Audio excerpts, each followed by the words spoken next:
Tuesday, May 3rd. Call the court to order. Quorum is present. All legal notices have been posted and the court is duly called. We have a motion to adjourn the court for the April term. So moved. A motion is second. All those in favor? Aye. Those opposed? Chairs in the affirmative. Motion to open the court for the May term. So moved. Second. We have a motion is second. All those in favor? Aye. Those who oppose? Thank you. Chairs in the affirmative. David, please open the court. Please rise. Dallas County Commissioners Court is now in session for the May 2011 term with the Honorable John Wiley Price presiding. Please remain standing for the invocation. The invocation today will be given by Gaston Commissioner Dickey.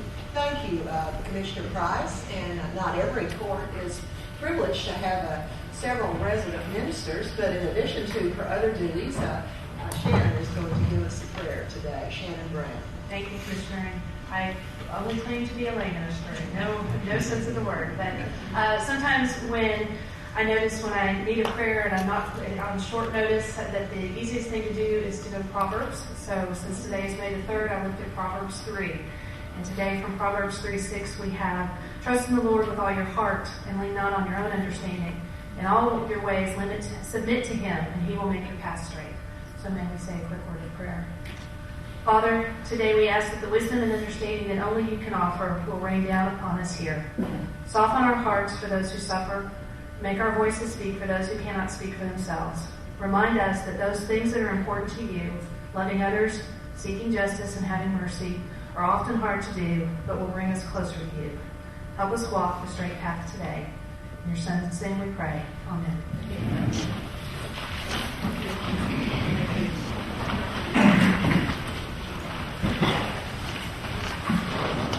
Good morning and welcome to the Commissioners Court. We will be dealing with those issues that are on our agenda that have been posted, and then we will retire to executive session for those matters that are permitted by law. Following the regular session of the court, we'll go into a briefing session. That being said, number 8 is resolutions. Commissioner Prayer. Commissioners, I have a resolution for Carla Dunn for 25 years of service to Dallas County. She is not going to be present today. We presented that on a later occasion, and I move its approval. And I second that motion. We have a motion and a second on the resolution and readiness. All those in favor, let me know by the usual sign of voting. Aye. Those who oppose, same sign. Chairs of the affirmative. Next is the consent agenda. Second. We have a motion and a second on the consent agenda. Is there any unreadiness? Let me just say on 9F, the letter concerning after-hours sign-in and sign-out. Does it feel like it should strong enough, because it doesn't seem to be a penalty for non-compliance with regards to that? Or do we have the power, and I guess I should be asking Mr. Eichel at some point in time, put some kind of enforcement in there should an employee fail to adhere to the security protocol? Do you have the authority to do that now, Commissioner? Yes. The option that we have is to bar the employee entering the building. Certainly make it part of the policy that before one enters the building, we find some identifications for to be shown, and then say if the employee or the person fails to produce that, then he should be barred from entering the building. Well, I think the security department has tried this once before. They're asking the court to generate a letter, and we'll disseminate it. But the letter pretty much is still what the security department has always held as its program. But it doesn't seem if they fail to comply. So what? Most of them get in with a card, so that card can be deactivated. So it's not. And I guess what I'm asking the court and legal is, should we generate that as part of the correspondence? Commissioners, if you desire that be the consequences, which is that for security reasons, you want individuals to show some form of picture ID identification of the building. And if one fails to do so, the issue can be avoided. Yes, you can put that in this policy here. Should- I'll work to add the language. That's a good idea. If I may add one other thing, I didn't see the records building listed here, and wanted to ask why that was left out of the letter. The records building is not one of our 24-hour posts, and once the building is closed, you have to have card access to get into it. That's why it's not listed on the list. Well, is it the county clerk's office in the records building, and is there not sometimes money in the safe there in the records building? Just one? Yes, sir. Or yes, ma'am. We will have occasionally have money left over, but since the treasurer's office on the third floor is very rare that we'll have money in our office, because the treasurer's office is on the third floor. So before buying anything, we transfer that money to the treasurer's office. Well, is it going to cost any extra if we put a records building here? It just seems like it would be appropriate. Probably we don't have Yeah, bars yeah, stationed outside. at record building like we do Georgia Crowd. Add that to, they would probably have to go sign in at Georgia Allen building. So we never had anyone going in after hours at the records building? With card access only, I think that's they can't get in those buildings with card access. That we have someone posted. Is that correct, Chief? Correct. There are two doors in the records building after hours that have a card reader on them. And if you don't have card access to that building, you're not going to be able to. That would go for any building, but would it be any of the listed buildings? But would it be better to go over to the courthouse and sign in before going to the records building, so there would be some history of who had been there that evening? I think the nice thing about the card is that once you use that, it automatically generates a record of who went to the building. So you use your card, you know who's going in and out. And we have that for all of the listed buildings, but in addition, we're asking people to sign in. But since we don't have a guard at the records building, The George Allen building is open 24/7, so there's not card readers per se there. There's a guard there, so we're just saying that those buildings that have a guard, that allows us just an extra piece for the safety of the individuals in the building, plus to know who is going in and out of the building. so is it the feeling of the court that this is sufficient not to include the records building? Yeah, only because they would have to come, before they come to record building, they would go back to Georgia Allen, sign in, and then come over and use their card, it's just duplicity. Because it reads that we don't have, the only way you and I going into a crowd is if we go through the sheriff's entrance, it would read us going in, but any other entrance, we'd have to sign in. Right, card, that's the only one that give us card, sheriff's line. Well, I wanted to bring up that omission, be sure the court was aware of it. Yes, ma'am. See, the city permission. Yeah. I just want to add that not everyone, on my staff anyway, not everyone has after-hours access. So I think after-hours access is limited only to a certain group. I think with the tax office as well. Right. So it's just not everyone who can get in after hours. We'll give back the letter when we have that. Okay, so make a move to agree to, move to agree to amend the letter. Second? Yes. That being placed. Any other readiness on the consent agenda? All in favor, let me know by using sign of voting. Those who oppose, same sign, chairs in the affirmative. Under awards, bids, and RFPs, there are two listed. Second. Okay, you got a motion and a second on all the bids and RFPs. Any unreadiness? All those in favor, let me know by using sign of voting. Aye. Those who oppose by the same sign, chairs in the affirmative. Court orders 11 through 32 with a substitute for 16 pulling Court Order 17.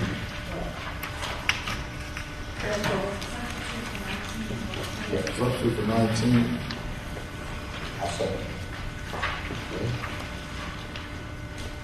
Okay, got a motion and a second. Okay. Understood. He's not here. On Court Order 20, is this chief?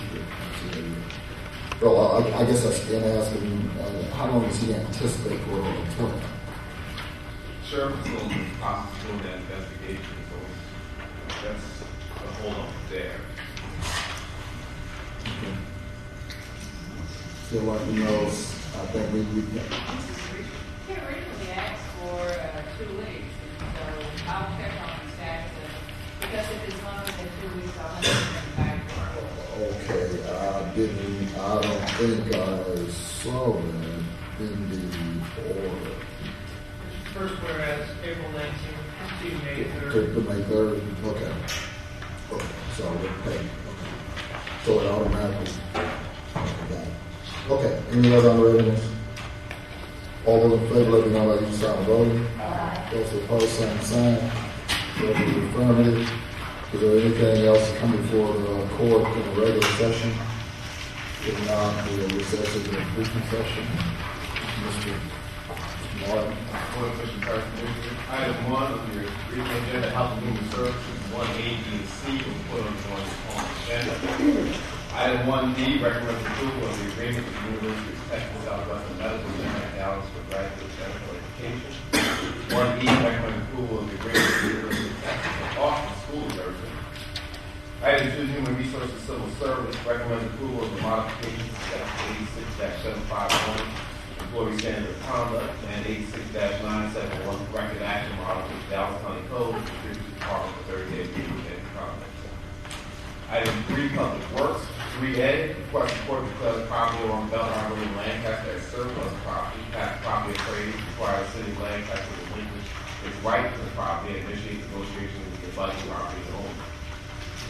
Item 3D, recommends execution of the master agreement with the cities of Rowlett, DeSoto, Cedarfield, Coppell, and Grand Prairie. Item 4, Commissioners Court Administration requests authority to send out a letter including the agreement with various counties and the state to determine interest to provide a contracted jail beds to Dallas County. Item 5, Budget. 5A, you have your conference travel training request. 5B, you have hiring complete exception to the DA's office and the Public Defender's office. Item 5C, Budget, put together an update on the state mandatory collection program by the Office of Employee Administration and the State Control of Well, that doesn't really give you where I was trying to go. I realize that it was a little high level on that piece of it. In discussions with the OCA, they feel right now that we are in compliance in all of our courts. That was EJ people. all including now there was some concern about us maintaining compliance, but at this point in time we are in compliance and we feel comfortable with this. We continue to monitor them. When the state can come and actually do their audit, it's still so they couldn't come as quickly as 3 weeks, but we hear they're at least 9 months of backlog, so we don't expect anything. So how do we monitor the courts to make sure they stay in compliance? We will work with you as the local OCA office to stay in compliance and do a walk through the office. So, okay. We don't have anything that's in writing that says that to us. When we get the formal report released to the state, it will state that they did the walkthrough that we were in compliance. So it will be a regular. And how have we fared in the past when it comes to best practices? Originally, the statute was created based on what our county clerk was doing, because the individual in the state OCA office who created this statute used to be our collections agent in our county clerk's office. So we usually fare very well at the county clerk and district clerk, and I would say about 3/4 of our JP offices. The other quarter of our JP offices is an ongoing effort to get them into compliance with the collection calls. They do everything fairly well up to that point, and then it's the follow-up piece that they were not doing. So So we've worked with those offices, and at this point in time, everybody feels that they're doing what needs to be done. Helps that the volume is down in our changing course. It's interesting to say it puts us under the collection bill, and if you look at their collection, they have all the points and the dollars, abysmal, abysmal. They're having to think about just canceling the program because it's so bad. What's that saying about glass houses and curled stones? Item 5C and D, let's go to the formal agenda. Item F, we have your 1:30 budget update. That will be the Sheriff's Department today. And we have one here, Mr. Morano. Yes, the Sheriff's Office would like to purchase 10 AC power saving backup units for a cost of $1,312 out of the forfeiture fund. This will allow us to move forward faster with the Apex upgrades. And that concludes, Mr. Yusuf, we have one speaker listening to information. And there are no concerns with Mr. London. Okay. That being the case, is Mr. Matt Patrick here? Okay, Patrick, while you're coming forward, Chief White, you want to read the rules of recording? All Commissioners Court attendees are hereby advised that this meeting is conducted in accordance with the provisions of the Dallas County Code, Section 74-71. Visitors and registered speakers are to preserve order and decorum at all times. Personal, profane, or slanderous remarks are not appropriate and will not be allowed at any time during this public meeting. Meeting all applause is to be kept brief in observance of time constraints. Disrupted visitors and/or registered speakers may be removed and are subject to the penalties provided in the State of Texas Penal Code, Sections 38.13, 42.01, and 42.05. Registered individual speakers are limited to a maximum of 3 minutes, and a maximum discussion on any one topic is limited to 30 minutes. Thank you. Chief White, Mr. Patrick, will just give your name for the record and your address, please. Sure, it's Matt Patrick, 7108 Lavendale, Dallas. Dallas County finds itself in an all too familiar position in having to reduce an expected deficit in the coming year. A review of the last few years' income showed that the county has faced declining revenue, principally due to declining property values. But more importantly, such a review also shows that expenses are increasing, mostly due to overly generous benefit and employee costs and continuation of non-mandatory programs that favor the few to the detriment of the many. The $33 million shortfall for next year may be even higher since the hoped-for avoidance of increased pension cost increases does not happen. According to Texas Attorney General's 2009 Handbook of County Powers and Duties, the principal responsibilities of the county are regulate land use, regulate structures, platting and subdividing land, providing and regulating provisions of water, sewer, and other regulatory services. That's it. While there are other powers given to the Commissioner's Court, these are the primary jobs. The County Budget Director has provided to you not once, but twice, a list of non-mandatory items currently paid for by Dallas County. These include social services such as medical, psychological, residential assistance, substance abuse, and sexual disease care, weatherization, and other welfare services. A short question that ought to be asked by public servants at all levels of government is this: are we writing a check or providing service to a single person for their personal benefit? Bad. Or are we doing something that protects and benefits all people equally? Good. The $1.2 million emergency rent assistance program is an example of the former. Roads, public safety, and law enforcement are examples of the latter. Therefore, in order to close the budget gap, I urge you to eliminate the following programs: all the Health and Human Services Department that are not grant funded, psychological services for juveniles, temporary residence care for juveniles. Most of those costs are for personnel costs and not for shelter. Substance abuse programs for juveniles, the social contract programs, which includes $1.2 million for rent assistance and $200,000 for mortgage assistance. Giving away taxpayer money to individuals for their private personal benefit is not only an easy program to terminate in times of budget crisis, but the program itself is ill-conceived and morally wrong. Car allowances for county employees total over almost $250,000. If these changes are implemented, the total savings would be $28,414,311, which would close 86% of the budget gap for 2012 and beyond. Additionally, I've asked Mr. Brown to provide me with analysis of the reserve accounts and the other fund items that could be cut. I believe there may be additional opportunities such as delaying capital projects. Last year, Commissioner Dickey released $1 million from her road and bridge fund to help balance the budget. I encourage a thorough review of R&D accounts, perhaps District 2 would follow Commissioner Dickey's leadership. Since the board functions essentially as the equivalent of the board of directors for the Dallas County, I encourage you to right-size your business model and adapt the size of the business to the new economic climate. Thank you, Mr. Pratt. Thank you. Let the record reflect since we on www.com,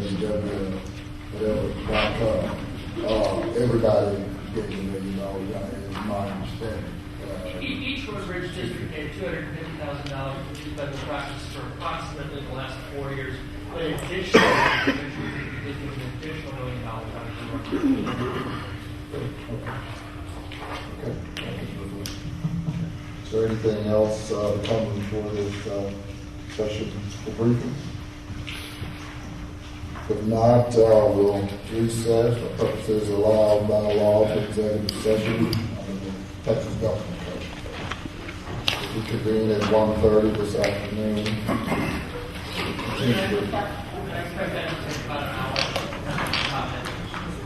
About an hour, Sheriff's Their Department. presentation will about 20 minutes, I guess, and then give you time for questions and comments, which I expect about an hour.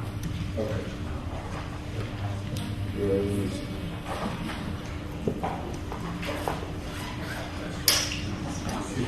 Remind Commissioners, next week is the judge's presentation at SRM at noon. Next. Next Tuesday.